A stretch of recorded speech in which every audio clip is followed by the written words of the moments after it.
program raya Partai Aceh yang huronya hanya terung kampung.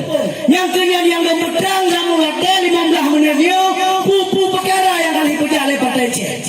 Sehingga huronya waketro Partai Aceh, waketro DPRK dari Partai Aceh, DPRA menanti oleh Tuan yang kagusung Partai Aceh. Hai, karena 2000 gerundah yang minta suara, perlah suara ke kerja alam kamu. Yang kenyang haba yang terus huronya gampang-gampang kai punya katanya oleh urang-urang yang sengaja pahancur Partai Aceh. Nyala perang tengku-tengku. Umi-umi na pesampa si Adba, saudara-saudara katanya yang ada di kampung. Na petrang si Adba, rakan-rakan katanya yang ada di kampung-kampung. Oh nak katro perkara katanya. Oh nak katro perkara MOU-nya. Perlet hatiku bawa perang na 5 perkara. Perkara pon nak ke perang bude. 2005 sampai 2076 sampai 2005. Perang kedua, perang politik. 2005 sampai bajan sampai uronyo hana salam. Perang bude. Sidro Sahid awak katanya. 7 mati awaknya. Ba media pui tulis. 7 gadah orang katanya. Sidro mati awaknya. Bagaimana? Nyan lah masa konflik tentu.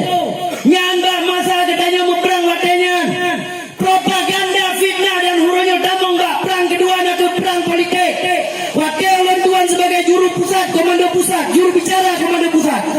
1,5 juta suara Partai Aceh 3 Aceh. Bak pemilu kedua 2012 jut ke 1 juta. Bak 2017 kaji ke 700. Pokon karena nak upaya-upaya yang dipubut, skenario-skenario yang dipejak, cara-cara yang kami pegang, tujuan memang ya penghancur GAM, penghancur Partai Aceh, penghancur urung-urung yang nampak parlemen dari Partai Aceh, penghancur KPA dan penghancur Kedanyo Mandu. Ia perlahan perang. Dan urungnya kita mong fase yang kele, perang ekonomi yang lebih berat lah.